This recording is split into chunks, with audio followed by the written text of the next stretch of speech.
Apa sih bedanya antara belajar dengan coaching? Ya, learning and being coach, atau dibalik dari sisi yang ngajar adalah apa bedanya antara guru atau teacher dengan seorang coach? Apa plus dan minusnya? Kenapa kok ada orang cenderung dengan menggunakan mode belajar lebih cocok dan ada yang menggunakan mode di coaching lebih cocok? Apa kelebihan dan apa kekurangan masing-masing? Welcome to my channel my friend. Hari ini adalah hari mindset. Kita akan menentukan pola pikir kita. Seperti biasa setiap hari Senin saya akan bicarakan tentang dua pilihan, kadang-kadang tiga, tapi most of the time dua pilihan antara A dan B. Kali ini adalah pilihan antara coaching atau teaching, di coach atau belajar. Nah, ada aliran-aliran yang lain tentunya, mentoring, kemudian motivasi. Tapi of course karena terbatasnya waktu, kita membahas dua hal yang paling sering dirancukan orang, dan mental atau mindset dua ini berbeda. Tentu tidak semua sempurna, ada yang plus, ada yang minus. Seperti biasa, at the end of the vlog, saya minta Anda untuk menentukan Anda kelompok mana. Anda grup yang di coaching atau Anda grup yang lebih cenderung teaching. Mari kita mulai.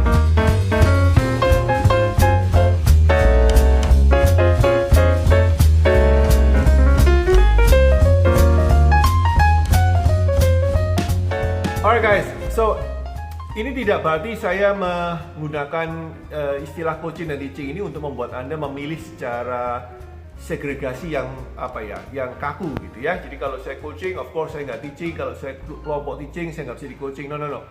You can do both basically ya. Anda bisa melakukan dua hal ini secara bersamaan. Tentu dengan waktu yang terpisah ya. Ada waktu untuk coaching, ada waktu untuk teaching. Poin saya adalah Anda perlu paham plus dan minusnya, dan Anda lebih sering menggunakan mindset mana. Ya, dan dua-dua betul, dua-dua sangat baik. Of course, jauh lebih baik daripada kalau Anda tidak menambah ilmu. Ya, nah kita mulai dengan teaching dulu ya. Filosofinya teaching ini seperti apa? Teaching itu filosofinya adalah fokus ke yang mengajar. Ya, jadi teaching itu adalah fokus ke ilmu yang memberi manfaat, memberi materi. Jadi kalau Anda belajar tentang main catur, maka tentu tergantung gurunya. Semakin pintar gurunya bermain catur, semakin pengalaman tinggi gurunya bermain catur, maka semakin Anda dapat manfaat banyak. Ya, jadi ilmu gurunya itu adalah taruhannya ketika Anda belajar ke guru tersebut. Nah, sedangkan coaching itu lain ya. Jadi kalau coaching itu fokusnya bukan ke coachnya, fokusnya adalah ke coachinya atau yang menerima manfaat dari jasa coaching itu. Loh, artinya apa? Ya, jadi artinya bukan berarti ilmu coaching nggak penting, itu penting, tapi fokusnya adalah menggali dan memasak materi yang sudah ada di dalam diri seorang coachee atau seorang klien yang menerima jasa coaching. Ya, jadi fokusnya coach itu seperti chef ya. Jadi ketika Anda memiliki bahan baku yang bagus, maka chefnya akan mengolah sehingga menjadi masakan yang enak.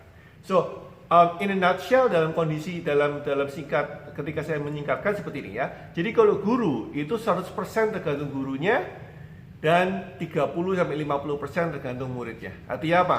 Gurunya itu harus fun, harus cerdas, harus menarik, harus lucu, harus out of the box, harus pinter ngomong, harus pinter ngajar, harus membuat sesuatu menjadi menarik, dan seterusnya. Dan ilmunya harus bagus. Jadi 100% taruhannya beban di gurunya. Sedangkan muridnya 30-50%. Ya, artinya karena lebih banyak pasif dan menerima, bukan yang aktif. Semakin tinggi 50% berarti Anda mengikuti gaya belajar di mana Anda yang aktif bertanya. Dan semakin sedikit Anda bertanya, maka Anda menggunakan konsep belajar yang mungkin Asia Tenggara, Timur, Indonesia Timur, negara kita bagian timur termasuk Indonesia yang lebih pasif dan menerima saja.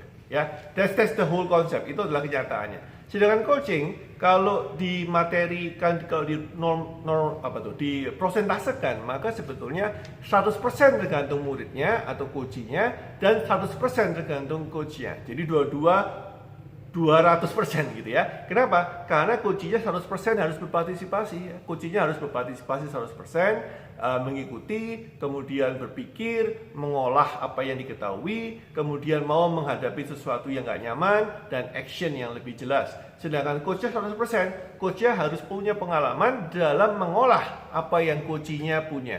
Coachnya harus 100% memiliki ilmu dan dedikasi untuk mau menghadapi masalah yang dihadapi coachingnya secara konteks ya, secara bersama-sama, secara netral ya, tidak menggunakan emosi tapi fokus untuk mengolah itu, sehingga apa yang menjadi negatif, apa yang menjadi kelemahan menjadi nanti dirubah menjadi kekuatan ya. So in fact I'll put it simply seperti ini. Jadi kalau Anda mengcoach orang, Anda sebagai coach misalkan Anda mengcoach orang, fokus Anda bukan adalah untuk ngajar ya, fokus Anda adalah untuk membuat apa yang dimiliki oleh coach itu, apa yang coach tersebut itu bisa bermanfaat untuk coach tersebut. Ya, jadi seperti orang dengan bahasa lain artinya apa sih? Coach ini adalah mengoptimalkan aset apa yang sudah dimiliki oleh coach.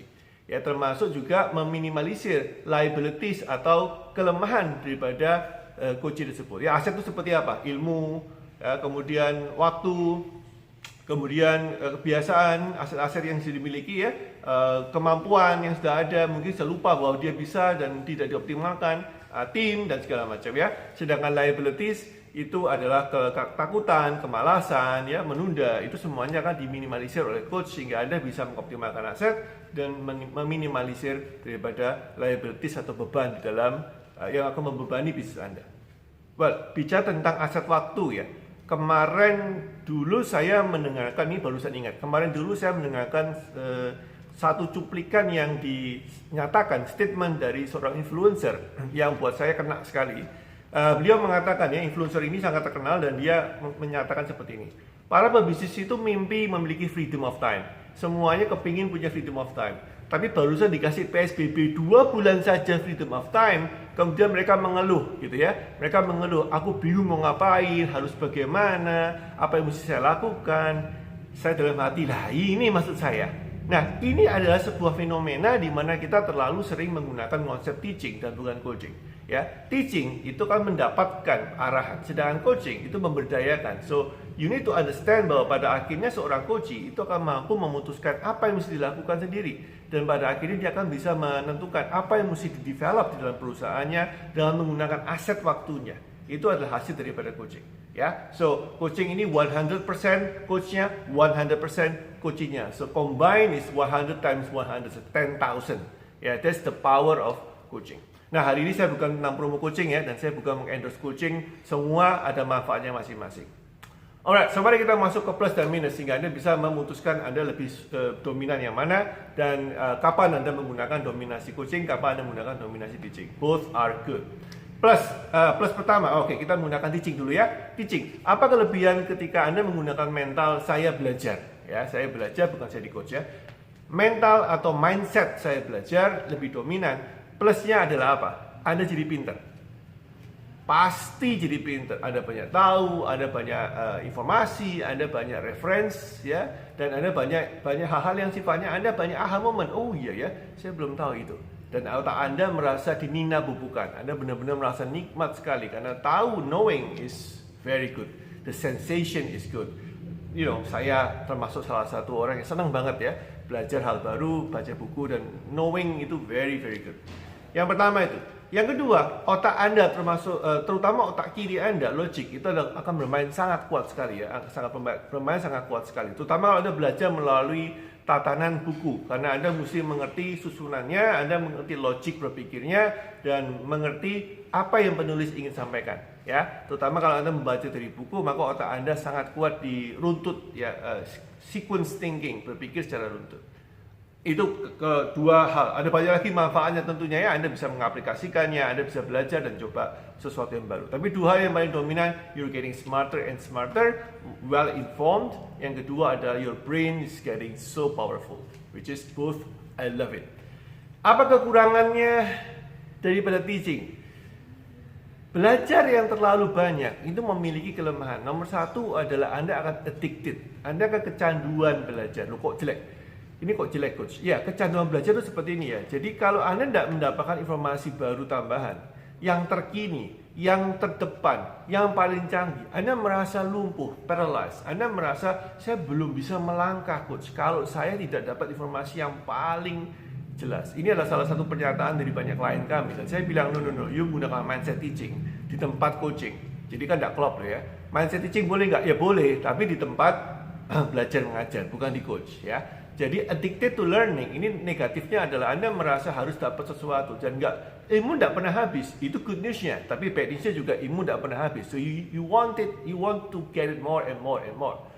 Akhirnya Anda paralyzed. Yang kedua adalah seperti yang saya katakan tadi ya, setelah 2 bulan PSBB Anda bingung mau ngapain. That's exactly my second point of negativity. Ada kelemahan kedua adalah Anda merasa harus dapat informasi dan Anda harus merasa dapat petunjuk dari orang luar.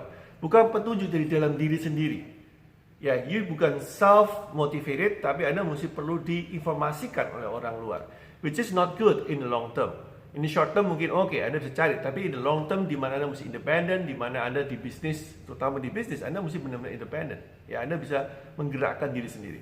Alright, so ketika Anda menggunakan mindset coaching, apa plusnya? Plusnya adalah Anda addicted to success. Kalau di learning Anda addicted to learning atau ilmu, kalau di dalam coaching Anda ketagihan untuk sukses. Ini plus yang paling banyak orang suka dan kenapa mereka mau invest di coaching, waktu, tenaga, biaya dan segala macam. Karena mereka mau terbiasa untuk sukses. Mereka terbiasa untuk mengolah apa yang mereka sudah tahu untuk membuat hasil yang lebih baik, untuk generate result yang lebih better for them. Itu pertama. Yang kedua, you become independent. Anda akan menjadi mandiri, nggak tergantung sama coach ya, nggak tergantung sama banyak orang. Anda tahu bahwa Anda punya cukup informasi di dalam kepala Anda untuk Anda olah menjadi sesuatu yang keren. Ingat ya, chef itu coachnya, bahan bakunya Anda. Ketika Anda di coach, Anda akan menjadi chef untuk diri Anda sendiri. Anda akan mengolah apa yang Anda punya dengan diri Anda sendiri, ya, sehingga hasilnya bagus. Kelemahannya apa coach? Wah, kelemahannya banyak ya. Satu, pertama adalah waktunya lama. Anda mesti melatih diri untuk mengerti, mengenal diri Anda, menghadapi rasa takut Anda, rasa malas Anda, rasa ragu-ragu Anda, rasa nggak pede Anda. Ini semua sulit ya, karena banyak orang menghindari perasaan ini. Sedangkan pada saat coaching, the first day saya coach, saya minta mereka untuk face your fear. Hadapi ketakutan Anda. Karena ini salah satu pintu masuk untuk coach yang paling bagus. You know yourself, you know your weakness, Anda overcome itu dengan cara yang taktis, of course ya, gak ngawur. Jadi yang pertama adalah waktu, takes time untuk membuat ini, dan energy.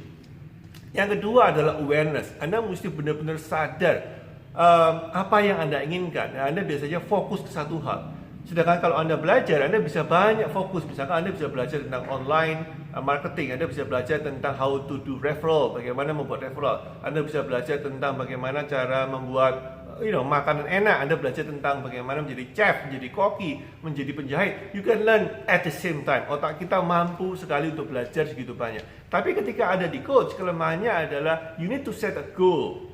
Karena kalau Anda masuk ke dalam coach dan Anda bilang saya mau semua seperti buffet all you can eat di restoran, you akan gagal di coaching. Mendingan jangan ikut coaching. Karena itu nomor satu, ketika saya meng-coach perusahaan, saya tanya, what do you want?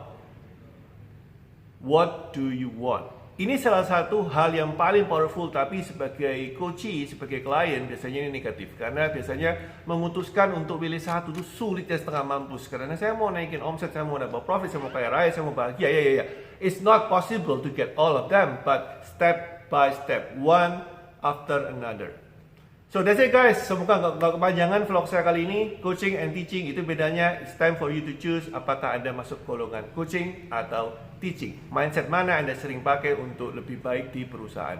I see you tomorrow my friend. Stay safe, stay healthy. Bye bye. Boom.